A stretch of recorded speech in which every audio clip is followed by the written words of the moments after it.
Rupee ബാങ്കിന്റെ സബ്സ്ക്രൈബർമാരിൽ ഏറ്റവും കൂടുതൽ ആളുകൾ നിക്ഷേപം നടത്തുന്നത് ഫിക്സഡ് ഡെപ്പോസിറ്റുകൾ എന്ന് പറഞ്ഞിട്ടുള്ള സംവിധാനങ്ങളിലാണ്. ഫിക്സഡ് ഡെപ്പോസിറ്റുകളുടെ ഇൻട്രസ്റ്റ് റേറ്റ് ഓരോ സമയവും കുറഞ്ഞു വരികയാണ് എന്നുള്ളത് നിങ്ങൾക്കറിയാം. അപ്പൊ ഈ വീഡിയോയിലൂടെ പറയുന്നത് ഫിക്സഡ് ഡെപ്പോസിറ്റുകൾക്ക് പകരമായിട്ട് നിക്ഷേപിക്കാവുന്ന 8 ഓപ്ഷനുകളും അതോടൊപ്പം തന്നെ 3 കോമ്പിനേഷണൽ ഓപ്ഷനുകളും ആണ് പറയുന്നത്. ഈ വീഡിയോ മുഴുവനായിട്ട് കണ്ടു കഴിഞ്ഞിട്ടുണ്ടെങ്കിൽ ഫിക്സഡ് ഡെപ്പോസിറ്റുകൾ പകരമായിട്ട് നമുക്ക് എന്ത് ചെയ്യാൻ പറ്റും, അതുമാത്രമല്ല ഫിക്സഡ് ഡെപ്പോസിറ്റുകളിൽ നിന്ന് കൂടിയ ഒരു നേട്ടം എങ്ങനെ നേടാൻ പറ്റും എന്നുള്ളത് തീർച്ചയായിട്ടും മനസ്സിലാക്കാനായിട്ട് പറ്റും. അതുകൊണ്ട് വീഡിയോ അവസാനം വരെ കാണാം. ഞാൻ സുബീഷാണ്. റുപ്പി ബാങ്ക് എന്ന് പറഞ്ഞ യൂട്യൂബ് ചാനലിലൂടെയും ആസ്ക് റുപ്പി ബാങ്ക് എന്ന് പറഞ്ഞ വാട്സ്ആപ്പ് സർവീസിലൂടെയും പേഴ്സണൽ ഫിനാൻസുമായി ബന്ധപ്പെട്ട കാര്യങ്ങൾ പറഞ്ഞു തരുന്നത് ഞാനാണ്. വീഡിയോയുടെ തുടക്കത്തിൽ പറഞ്ഞതുപോലെ ഫിക്സഡ് ഡെപ്പോസിറ്റുകൾ എന്ന് പറഞ്ഞിട്ടുണ്ടെങ്കിൽ ഒരു സേഫ്റ്റിക്കും കൃത്യമായിട്ടുള്ള ഒരു ലിക്വിഡിറ്റിക്കും, അതായത് നമുക്ക് ആവശ്യമുള്ള സമയത്ത് പണം കിട്ടുന്നതിനും വേണ്ടി ഒരു നിശ്ചിത ശതമാനം പലിശയ്ക്ക് ഒരു നിശ്ചിത സമയത്തേക്ക് ബാങ്കുകളോ അതുപോലെ ധനകാര്യ സ്ഥാപനങ്ങളിലോ നിക്ഷേപിക്കുന്ന രീതിയാണ്. നമ്മളുടെയൊക്കെ പാരന്റ്സോ അവരുടെയും പാരന്റ്സ്, ഗ്രാൻഡ് പാരന്റ്സോ ഒക്കെ ഈ ഇത്തരം നിക്ഷേപങ്ങളാണ് കൂടുതൽ നടത്തിക്കൊണ്ടിരുന്നത് എന്ന് നമുക്കറിയാം. ബാങ്കുകള്, ധനകാര്യ സ്ഥാപനങ്ങള്, സഹകരണ ബാങ്കുകള്, അതുപോലെ ലോക്കൽ ധനകാര്യ സ്ഥാപനങ്ങളൊക്കെ ഈ ഫിക്സഡ് ഡെപ്പോസിറ്റുകൾ എടുക്കുന്നുണ്ട്. ബാങ്കുകളുടെയും സഹകരണ ബാങ്കുകളുടെയും ഒക്കെ ഫിക്സഡ് ഡെപ്പോസിറ്റുകൾക്കുള്ള ഗുണം എന്താണെന്ന് വെച്ചാൽ, ബാങ്കുകൾ തകർന്നു കഴിഞ്ഞാലും ഡെപ്പോസിറ്റ് ക്രെഡിറ്റ് ഗ്യാരണ്ടി കോർപ്പറേഷൻ എന്ന് പറഞ്ഞിട്ടുള്ള ഒരു ഏജൻസിയുടെ ഇൻഷുറൻസ് പരിരക്ഷയുള്ളതുകൊണ്ട് 5 ലക്ഷം രൂപ വരെ സേഫ് ആയിട്ടിരിക്കും എന്നുള്ളതാണ്. അതോടൊപ്പം തന്നെ സഹകരണ ബാങ്കുകളാണ്, കേരളത്തിലെ സഹകരണ ബാങ്കുകളാണ് എന്നുണ്ടെങ്കിൽ അവിടെയും ഇതുപോലെ ഒരു കേരള ഡെപ്പോസിറ്റ് ഇൻഷുറൻസ് കോർപ്പറേഷൻ എന്ന് പറയുന്ന ഒരു സംവിധാനം വഴി 5 ലക്ഷം രൂപ സേഫ് ആയിട്ട് ഇരിക്കും എന്നുള്ളതുണ്ട്. അതായത് നമ്മളുടെ പ്രിൻസിപ്പലും ഇൻട്രസ്റ്റും 5 ലക്ഷത്തിൽ താഴെയാണെന്നുണ്ടെങ്കിൽ അത് മുഴുവനായിട്ട് നമുക്ക് തരാനുള്ള ബാധ്യത ബാങ്കുകൾ ഉണ്ടാക്കിയിട്ടുണ്ട്. അത് ചെയ്യുന്നത് ഒരു ഇൻഷുറൻസ് പദ്ധതി ഉപയോഗിച്ചാണ് എന്നുള്ളതാണ്. അതുകൊണ്ട് തന്നെ ബാങ്കുകളിലുള്ള ഫിക്സഡ് ഡെപ്പോസിറ്റുകളുടെ സേഫ്റ്റിയെ പറ്റിയിട്ട് യാതൊരുവിധ കൺസേണും ഇല്ല. അതുപോലെ തന്നെ ബാങ്കിൽ നിന്ന് നമുക്ക് പണം കിട്ടുന്നത്, നമ്മളിപ്പോ ചെറിയ എമൗണ്ടുകളൊക്കെയാണ് അല്ലെങ്കിൽ വലിയ എമൗണ്ടുകളല്ല എന്നുണ്ടെങ്കിൽ പെട്ടെന്ന് തന്നെ നമ്മൾ ചെന്ന ഉടനെ തന്നെ നമുക്ക് പണം കിട്ടാനുള്ള സംവിധാനം. ഇപ്പോൾ ലക്ഷക്കണക്കിന് രൂപയൊക്കെ ആണെന്നുണ്ടെങ്കിൽ ചിലപ്പോൾ ഒരു ദിവസം അഡ്വാൻസ് ആയിട്ടൊക്കെ പറയേണ്ടതായിട്ട് വരും, ചെറിയ ബാങ്കുകളൊക്കെ ആണെങ്കിൽ. എങ്കിലും ലിക്വിഡിറ്റി, നമുക്ക് പണം കിട്ടുക, പണം തിരികെ കിട്ടുക എന്നുള്ളത് വളരെ എളുപ്പത്തിൽ നടക്കുന്ന ഒരു കാര്യമാണ്. അതുകൊണ്ട് തന്നെ ലിക്വിഡിറ്റി, അതുപോലെ നമുക്ക് കിട്ടുന്ന സ്റ്റെബിലിറ്റി, നമ്മളുടെ സെക്യൂരിറ്റി, ഈ കാര്യങ്ങളൊക്കെ നോക്കുമ്പോൾ ബാങ്ക് നിക്ഷേപങ്ങൾ വളരെ നല്ലതാണ്. പക്ഷെ ഈ ബാങ്ക് നിക്ഷേപത്തിന്റെ പ്രശ്നങ്ങൾ എന്തൊക്കെയാണ്? നമ്മൾ പലപ്പോഴും പറഞ്ഞിട്ടുണ്ട്, നമ്മളുടെ നാട്ടിലെ ഇൻട്രസ്റ്റ് റേറ്റ് ഓരോ വർഷം കഴിയുന്നതോറും കുറഞ്ഞു വരുന്ന ഒരു ട്രെൻഡാണ് കാണിക്കുന്നത്.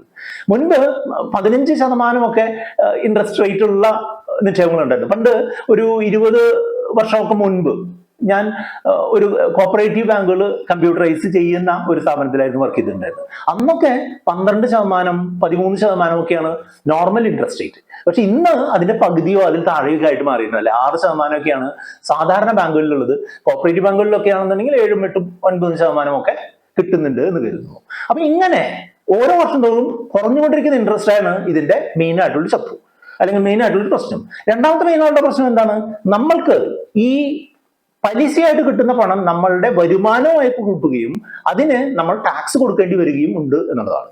അതായത് നമ്മൾക്ക് ഒരു വർഷം 1 ലക്ഷം രൂപ പലിശ കിട്ടുന്നുണ്ട് എന്നുണ്ടെങ്കിൽ ആ 1 ലക്ഷം രൂപ നമ്മുടെ വരുമാനമാണ്. നമ്മളുടെ മറ്റുള്ള വരുമാനങ്ങളോട് കൂടി കൂട്ടി അതിനുള്ള ടാക്സ് നമ്മൾ കൊടുക്കേണ്ടതായിട്ട് വരും എന്നുള്ളതാണ്. മൂന്നാമതായിട്ടുള്ള പ്രശ്നം എന്താണ്?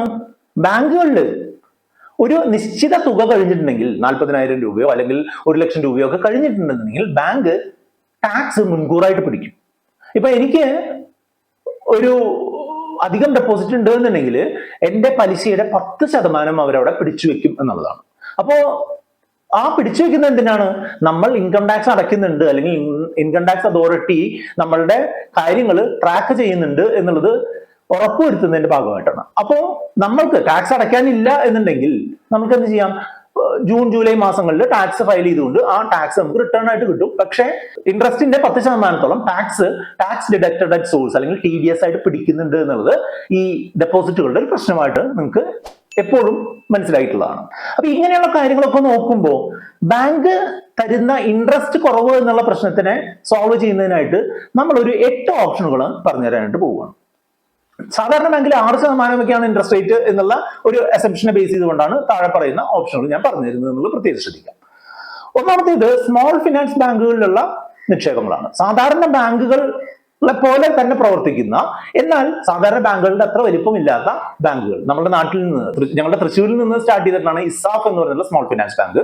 അതുപോലെ ഉജ്ജീവൻ, സൂര്യോദയ്, യൂണിറ്റി എന്നൊക്കെ പറഞ്ഞ് ധാരാളം സ്മോൾ ഫിനാൻസ് ബാങ്കുകളുണ്ട്.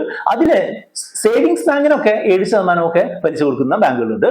അതുപോലെ അവരുടെ ഫിക്സഡ് ഡെപ്പോസിറ്റുകൾക്ക് 9% പലിശ കിട്ടുന്നതായിട്ട് കാണുന്നുണ്ട്. അപ്പോൾ ഇത്തരം ബാങ്കുകളുടെ നിക്ഷേപങ്ങൾ പരിഗണിക്കാവുന്നതാണ്. പ്രധാനപ്പെട്ട കാര്യം എന്താണെന്ന് വെച്ചാൽ ഈ ബാങ്കുകളും നമ്മുടെ സാധാരണ ബാങ്കുകളെ പോലെ തന്നെ ഇൻഷുർഡ് ആണ് എന്നുള്ളതാണ്. ഇതിൽ നിന്ന് പണം നമുക്ക് നഷ്ടപ്പെടാനുള്ള യാതൊരുവിധ സാധ്യതയില്ല. 5 ലക്ഷം രൂപ വരെ ഒരാൾക്ക് ഒരു പാൻ നമ്പറിൽ 5 ലക്ഷം രൂപ വരെ ബാങ്ക് തകർന്നാലും സെക്യൂരിറ്റി ഉണ്ട് എന്നുള്ളതാണ്. രണ്ടാമത്തെ ഓപ്ഷനാണ് കോർപ്പറേറ്റ് ഫിക്സഡ് ഡെപ്പോസിറ്റുകൾ. നമ്മൾ ബാങ്കിന് പണം കൊടുക്കുന്നതിന് പകരമായിട്ട് നമ്മൾ വലിയ വലിയ കമ്പനികൾക്ക് കടമായിട്ട് ഫിക്സഡ് ഡെപ്പോസിറ്റ് ആയിട്ട് പണം കൊടുക്കുക എന്നുള്ളതാണ് ഇതുകൊണ്ട് ഉദ്ദേശിക്കുന്നത്. അതായത് ഇപ്പോൾ ഉദാഹരണമായിട്ട് പറയുകയാണെങ്കിൽ ബജാജ് ഫിനാൻസ് എന്ന് പറഞ്ഞൊരു കമ്പനിക്ക് പണം വേണമെന്നുണ്ടെങ്കിൽ ബജാജ് ഫിനാൻസ് ഒരു കോർപ്പറേറ്റ് ഫിക്സഡ് ഡെപ്പോസിറ്റ് ഇറക്കും. ആ കോർപ്പറേറ്റ് ഫിക്സഡ് ഡെപ്പോസിറ്റിൽ നമുക്ക് ബാങ്കിൽ നിക്ഷേപിക്കുന്ന പോലെ തന്നെ നിക്ഷേപിക്കാം. പക്ഷെ എപ്പോഴും നമ്മൾ ശ്രദ്ധിക്കേണ്ട കാര്യം, ബാങ്ക് നിക്ഷേപങ്ങളെക്കാൾ സെക്യൂരിറ്റി കുറഞ്ഞിട്ടുള്ള സംവിധാനമാണ് ഈ കോർപ്പറേറ്റ് നിക്ഷേപങ്ങൾ. കാരണം എന്താ, കമ്പനി പൊളിഞ്ഞു കഴിഞ്ഞാൽ അതിൽ നിന്ന് 1 രൂപ പോലും കിട്ടാനുള്ള സാധ്യതയില്ല.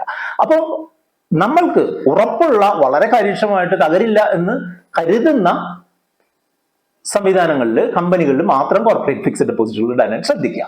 മൂന്നാമത്തെ ഓപ്ഷനാണ് ബോണ്ടുകളും കടപ്പത്രങ്ങളും. ഈ സ്വകാര്യ കമ്പനികൾ, പൊതുമേഖലാ കമ്പനികളൊക്കെ, പൊതുമേഖലാ സ്ഥാപനങ്ങളൊക്കെ അവരുടെ പലവിധ പ്രോജക്റ്റുകൾ എക്സിക്യൂട്ട് ചെയ്യുന്നതിനായിട്ട് ആളുകളുടെ അടുത്ത് നിന്ന് കടമെടുക്കുന്ന രീതിയാണ് ഈ NCDകൾ, നോൺ കൺവേർട്ടബിൾ ഡിബഞ്ചേഴ്സ് എന്നും ബോണ്ടുകൾ എന്നൊക്കെ പറയുന്നത്. ഈ ബോണ്ടുകളും NCDകളും ഒക്കെ നമ്മുടെ അടുത്ത് നിന്ന് കടമെടുക്കുന്ന ഒരു രീതിയാണ്. ഇത് സെക്യൂർഡ് ആയിട്ടുള്ള ബോണ്ടുകളുണ്ട്, അൺസെക്യൂർഡ് ആയിട്ടുള്ള ബോണ്ടുകളുണ്ട്.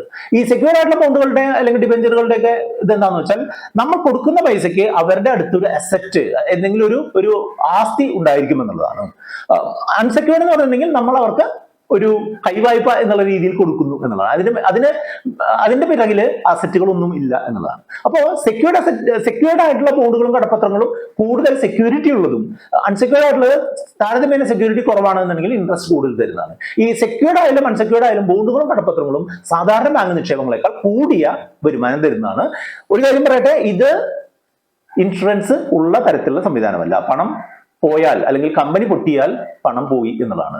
അതുകൊണ്ട് തന്നെ അവര് സാധാരണ ബാങ്കിനേക്കാളൊക്കെ ഉയർന്ന രീതിയിലുള്ള പണം തരാറുണ്ട്. ഇതുവരെ പറഞ്ഞിട്ടുള്ള കാര്യങ്ങൾ ഇഷ്ടപ്പെട്ടു എന്നുണ്ടെങ്കിൽ വീഡിയോ ഒന്ന് ലൈക്ക് ചെയ്തോളൂ. നിങ്ങൾ ഇൻവെസ്റ്റ് ചെയ്യുന്ന രീതി താല്പര്യമുണ്ടെങ്കിൽ ഒന്ന് കമന്റും കൂടെ ചെയ്തു.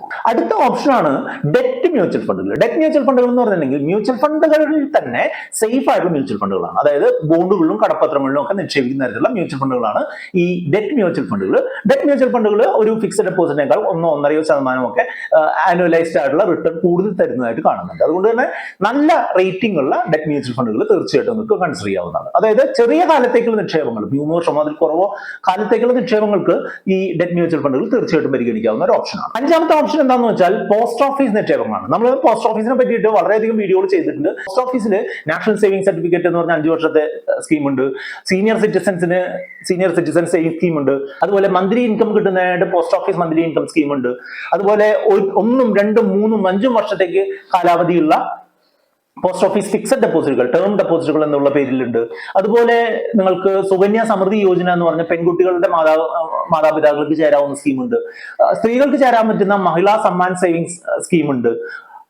അങ്ങനെ ധാരാളം സേവിങ്സ് ഓപ്പർച്യൂണിറ്റികൾ പോസ്റ്റ് ഓഫീസിലുണ്ട്. മിക്കവാറും എല്ലാത്തിന്റെയും ഇൻട്രസ്റ്റ് റേറ്റ് സാധാരണ ബാങ്കുകളെക്കാൾ ഉയർന്നതാണ് എന്നുള്ളതാണ്. മറ്റൊരു ഓപ്ഷനാണ് ഗോൾഡിലുള്ള നിക്ഷേപങ്ങൾ. ഗോൾഡ് മ്യൂച്വൽ ഫണ്ടുകളായിട്ടോ ഗോൾഡ് ETF നിങ്ങൾക്ക് വാങ്ങുന്നത് ഇപ്പോഴത്തെ ഒരു അവസ്ഥയിൽ കുറച്ച് സേഫ് ആയിട്ടുള്ള എന്നാൽ കൺസിസ്റ്റന്റ് ആയിട്ടുള്ള റിട്ടേൺ കിട്ടുന്ന മെത്തേഡാണ്. പക്ഷെ നിങ്ങളുടെ കയ്യിൽ 1 കോടി രൂപയാണ് സമ്പാദ്യം ഉള്ളത് എന്നുണ്ടെങ്കിൽ 5 ലക്ഷത്തിൽ കൂടുതൽ നിങ്ങളുടെ ഈ ഗോൾഡ് ആവാതിരിക്കുകയാണ് നല്ലത്. അത് നിങ്ങളുടെ കയ്യിലുള്ള ഫിസിക്കൽ ഗോൾഡ് ആയിട്ടും മ്യൂച്വൽ ഫണ്ടുകളായിട്ടും അല്ലെങ്കിൽ സ്റ്റോക്ക് മാർക്കറ്റിൽ ട്രേഡ് ചെയ്യുന്ന ഗോൾഡ് ETF എല്ലാം കൂട്ടി 5% താഴെ ഉള്ള ഒരു ഗോൾഡ് അലോക്കേഷൻ ഉണ്ടാവുന്നത് നന്നായിരിക്കും. അത് നിങ്ങളുടെ ഫിക്സഡ് ഡെപ്പോസിറ്റിന് ഒരു പരിധി വരെ ഓൾട്ടർനേറ്റീവ് ആയിട്ട് കാണാവുന്നതാണ്. മറ്റൊരു ഓപ്ഷൻ RBIയുടെ ബോണ്ടുകളും മറ്റ് ഗവൺമെന്റ് ഏജൻസികളുടെ ബോണ്ടുകളുമാണ്. നമുക്ക് ഒരു വിധ കാര്യത്തിലും പണം നഷ്ടപ്പെടില്ല എന്നുള്ള 100% ഉറപ്പുള്ള സോവറിൻ ഗ്യാരണ്ടി എന്നൊക്കെ പറയാവുന്ന തരത്തിലുള്ള ഗ്യാരണ്ടിയുള്ള നിക്ഷേപങ്ങളാണ്. ഇതിന് ബാങ്കുകളിലേക്കാൾ ഒരു 1-1.5% ഒക്കെ ഇൻട്രസ്റ്റ് റേറ്റ് കൂടുതലായിട്ട് കാണുന്നുണ്ട്. ഏഴാമത്തെ ഓപ്ഷനാണ് ആന്യൂറ്റി സ്കീമുകൾ. അതായത് LIC പോലെ മറ്റുള്ള ഇൻഷുറൻസ് കമ്പനികൾ പോലെയുള്ള ഇൻഷുറൻസ് കമ്പനികൾ ആന്വിറ്റി പ്രോഗ്രാമുകൾ ഇറക്കുന്നുണ്ട്. അത് ഇൻട്രസ്റ്റ് റേറ്റ് കുറവാണ് എന്നുണ്ടെങ്കിലും നമ്മൾക്ക് കാലാകാലം സെയിം ഇൻട്രസ്റ്റ് കിട്ടും എന്നുള്ളതാണ് ഇതിന്റെ പ്രത്യേകത. നമ്മളിപ്പോ സാധാരണ രീതിയിൽ ആന്വിറ്റി സ്കീമുകളിൽ ഇപ്പോൾ 5-നും 6-നും ഇടയ്ക്കാണ് ഇൻട്രസ്റ്റ് റേറ്റ് വരുന്നത്. പക്ഷെ ഇത് നിങ്ങളുടെ ലൈഫ് ലോങ് ആയിട്ട് നിങ്ങൾക്ക് ഒരു പെൻഷൻ രീതിയിലൊക്കെ പണം കിട്ടുന്നതിനായിട്ട് ആന്വിറ്റി സ്കീമുകൾ പരിഗണിക്കാറുണ്ട്. എട്ടാമത്തെയും അവസാനത്തെയുമായിട്ടുള്ള ഓപ്ഷൻ എന്ന് പറഞ്ഞാൽ ഡിവിഡൻഡ് സ്റ്റോക്കുകളാണ്. ഡിവിഡൻഡ് വളരെയധികം വലിയ ഡിവിഡൻഡ് തരുന്ന REC പോലെ, PFC പോലെ, അല്ലെങ്കിൽ കോൾ ഇന്ത്യ പോലെയുള്ള സ്റ്റോക്കുകൾ നമ്മളുടെ ബാങ്ക് നിക്ഷേപത്തോട് അടുപ്പിച്ചുള്ള ഡിവിഡൻഡ് തരുന്നുണ്ട്. ഈ ബാങ്ക് പലിശ കിട്ടുന്നതോടൊപ്പം തന്നെ ഈ സ്റ്റോക്കുകളിലുള്ള വില കൂടുന്നതിനനുസരിച്ച് നമുക്ക് ക്യാപിറ്റൽ അപ്രീസിയേഷൻ കിട്ടുന്നു എന്നുള്ളതാണ് ഇതിന്റെ പ്രത്യേകത. ഇങ്ങനെ ഈ 8 ഡിഫറെന്റ് ഓപ്ഷനുകളാണ് നമുക്ക് ഫിക്സഡ് ഡെപ്പോസിറ്റുകൾക്ക് പകരമായിട്ട് കൺസിഡർ ചെയ്യാൻ പറ്റുന്ന ഓപ്ഷൻ. പക്ഷെ നിങ്ങൾ എപ്പോഴും ശ്രദ്ധിക്കേണ്ടത് ഈ ഫിക്സഡ് ഡെപ്പോസിറ്റുകളോ അല്ലെങ്കിൽ ഇതുപോലുള്ള ഫിക്സഡ് ഇൻകം ഇൻസ്ട്രുമെന്റ്സോ മാത്രമായിട്ട് മുന്നോട്ട് പോകുന്നത് അത്ര ഗുണം ചെയ്യില്ല. ഈ ഫിക്സഡ് ഡെപ്പോസിറ്റുകളിൽ നിന്നുള്ള വരുമാനത്തെ മറ്റൊരു ഇൻസ്ട്രുമെന്റുമായിട്ട് ക്ലബ് ചെയ്തുകൊണ്ട് അല്ലെങ്കിൽ ഇതുപോലുള്ള 1-2 സ്കീമുകളെ ഒരുമിച്ച് മിക്സ് ചെയ്തുകൊണ്ട് നിക്ഷേപിച്ചു കഴിഞ്ഞാൽ നമുക്ക് കിട്ടുന്ന പലിശയെ എൻഹാൻസ് ചെയ്യാനായിട്ട് പറ്റും. ഒരു ഉദാഹരണമായിട്ട് പറയുകയാണെന്നുണ്ടെങ്കിൽ നമുക്കൊരു ഫിക്സഡ് ഡെപ്പോസിറ്റ് ഉണ്ട്, അതിന് മന്ത്ലി ഇൻട്രസ്റ്റ് കിട്ടുന്ന ആ പൈസ ആ ബാങ്കിലെ തന്നെ ഒരു റിക്കറിംഗ് ഡെപ്പോസിറ്റിൽ നിക്ഷേപിച്ചു കഴിഞ്ഞിട്ടുണ്ടെങ്കിൽ നമുക്ക് എന്താണ് ആ പലിശ കോമ്പൗണ്ടിങ് രീതിയിൽ വർദ്ധിച്ച് നമുക്ക് ഒരു ഉയർന്ന നേട്ടം കിട്ടുന്നതിനായിട്ട് സാധിക്കും. അതാണ് ഒന്നാമത്തെ കോമ്പിനേഷൻ ഓപ്ഷൻ. രണ്ടാമത്തെ ഓപ്ഷൻ എന്ന് പറഞ്ഞിട്ടുണ്ടെങ്കിൽ ഈ ഫിക്സഡ് ഡെപ്പോസിറ്റിൽ നിന്നും കിട്ടുന്ന പലിശ നമ്മൾ ഒരു മ്യൂച്വൽ ഫണ്ടിന്റെ, ഇക്വിറ്റി ബേസ്ഡ് ആയിട്ടുള്ള മ്യൂച്വൽ ഫണ്ടിന്റെ, അതായത് സ്റ്റോക്ക് മാർക്കറ്റിലൊക്കെ നിക്ഷേപിക്കുന്ന തരത്തിലുള്ള മ്യൂച്വൽ ഫണ്ടിന്റെ SIP സിസ്റ്റമാറ്റിക് ഇൻവെസ്റ്റ്മെന്റ് പ്ലാൻ ഓരോ മാസവും ഒരു നിശ്ചിത തുക ഇടുന്ന രീതിയിലുള്ള ഇൻവെസ്റ്റ്മെന്റുമായിട്ട് ക്ലബ് ചെയ്തു കഴിഞ്ഞാൽ നമ്മൾക്ക് നമ്മുടെ ക്യാപിറ്റൽ ഫിക്സഡ് ഡെപ്പോസിറ്റ് വഴി സേഫ് ആവുകയും അതിന്റെ കിട്ടുന്ന പലിശ കൂടുതൽ ലാഭം കിട്ടുന്ന ഇക്വിറ്റി നിക്ഷേപത്തിലേക്ക് നിക്ഷേപിക്കപ്പെടുകയും അത് നമ്മൾക്ക് ടോട്ടാലിറ്റിയിൽ നോക്കുമ്പോൾ നമുക്ക് വളരെ മികച്ചൊരു റിട്ടേൺ കിട്ടുന്നതായിട്ട് കാണുന്നുണ്ട്. ഈ 2 കോമ്പിനേഷൻ ഓപ്ഷന് ശേഷം ഞാൻ ഒക്കെ പ്രിഫർ ചെയ്യുന്ന അല്ലെങ്കിൽ ഞാനൊക്കെ ആളുകളോട് പറഞ്ഞു കൊടുക്കുന്ന ഒരു ഓപ്ഷൻ കൂടെ പറഞ്ഞിട്ട് നമുക്ക് ഈ വീഡിയോ അവസാനിപ്പിക്കാം. അതെന്താണെന്ന് വെച്ചാൽ ഡെറ്റ് ഫണ്ടുകളുടെയും ഹൈബ്രിഡ് ഫണ്ടുകളുടെയും ഒരു കോമ്പിനേഷൻ വെച്ചിട്ട് നമുക്ക് ഇൻവെസ്റ്റ് ചെയ്യാനായിട്ട് സാധിക്കും. അതായത് നമുക്ക് സേഫ് ആയിട്ട് വേണ്ട എമൗണ്ട് ഒരു ഡെറ്റ് ഫണ്ടിൽ നിക്ഷേപിക്കുക, അതിൽ നിന്ന് കിട്ടുന്ന ഒരു പീരിയോഡിക്കലി അതിൽ നിന്ന് പണം പിൻവലിച്ച് ഹൈബ്രിഡ് ആയിട്ടുള്ള ഫണ്ടിൽ നിക്ഷേപിക്കുക. ആ ഫണ്ട് നമ്മുടെ ആവശ്യത്തിനായിട്ട് ഉപയോഗിക്കുകയോ അല്ലെങ്കിൽ മറ്റെന്തെങ്കിലും ആവശ്യങ്ങൾക്കായിട്ട് മാറ്റിവെക്കുകയോ ചെയ്യുക എന്നുള്ളതാണ്. അതായത് ഉദാഹരണമായിട്ട് പറയുകയാണെങ്കിൽ നിങ്ങൾക്ക് എല്ലാ മാസവും നിങ്ങൾക്ക് ഒരു നിശ്ചിത തുക കിട്ടുന്നുണ്ട്, അല്ലെങ്കിൽ നിങ്ങൾക്ക് വലിയൊരു തുക ബോണസ് കിട്ടിയിട്ടുണ്ടെങ്കിൽ ആ പണം നിങ്ങൾ ഡെറ്റ് ഫണ്ടിൽ നിക്ഷേപിക്കുക. ഡെറ്റ് മ്യൂച്വൽ ഫണ്ടിൽ നിക്ഷേപിച്ചു കഴിഞ്ഞാൽ ഒരു 7-8% ആനുവലി കിട്ടും. ആ പണത്തിന്റെ ആ ഗ്രോത്തിനെ ഓരോ 6 മാസം കൂടുമ്പോഴോ അല്ലെങ്കിൽ 1 വർഷം കൂടുമ്പോഴോ ഒക്കെ എടുത്തുകൊണ്ട് കുറെ കൂടെ ഗ്രോത്ത് തരുന്ന എന്നാൽ സേഫ്റ്റി കുറവില്ലാത്ത ഒരു ഹൈബ്രിഡ് മ്യൂച്വൽ ഫണ്ടിൽ നിക്ഷേപിച്ചു കഴിഞ്ഞാൽ നമ്മുടെ ലാഭത്തിനെ വലിയ രീതിയിൽ ഈ ഹൈബ്രിഡ് ഫണ്ട് വലുതാക്കുകയും നമുക്ക് എഫക്റ്റീവ്ലി നോക്കുമ്പോൾ വളരെ മെച്ചമായിട്ടുള്ള ഒരു ഓപ്ഷൻ കിട്ടുകയും ചെയ്യും. അപ്പോൾ ഇതിൽ പറഞ്ഞിട്ടുള്ള പല ഓപ്ഷനുകളും ഫിക്സഡ് ഡെപ്പോസിറ്റ് തരുന്ന എല്ലാ ഗുണങ്ങളും തരുന്നില്ല എന്നുള്ളത് നിങ്ങൾ പ്രത്യേകം ശ്രദ്ധിക്കുക. പക്ഷെ ഇതിന്റെ റിട്ടേൺ ഈ ഫിക്സഡ് ഡെപ്പോസിറ്റുകളേക്കാൾ ബെറ്റർ ആണ് എന്നുള്ളത് നിങ്ങൾ എപ്പോഴും മനസ്സിലാക്കുക. അപ്പോൾ നമ്മളെപ്പോഴും നമ്മളുടെ ആവശ്യങ്ങൾക്ക് അനുസരിച്ച് വേണം നിക്ഷേപിക്കുക. നിങ്ങളുടെ ആവശ്യത്തിനനുസരിച്ച് എങ്ങനെ നിക്ഷേപിക്കണം എന്നുള്ളതിനെ പറ്റിയുള്ള ഒരു ഡയറക്ഷൻ വേണമെന്നുണ്ടെങ്കിൽ നമ്മുടെ വാട്സ്ആപ്പ് നമ്പർ ആയിട്ടുള്ള 8848030018 നിങ്ങൾക്ക് കോൺടാക്ട് ചെയ്യാം. വീഡിയോ ലൈക്ക് ചെയ്യാനും കമന്റ് ചെയ്യാനും കൂട്ടുകാരുമായി ഷെയർ ചെയ്യാനും മറക്കരുത്. ഈ വീഡിയോയിൽ പറഞ്ഞിട്ടുള്ള 2 പ്രധാനപ്പെട്ട കാര്യങ്ങളെ പറ്റിയുള്ള വീഡിയോ ആണ് കാണുന്നത്, അതുകൊണ്ട് നിങ്ങൾക്ക് മുന്നോട്ട് പോകാം.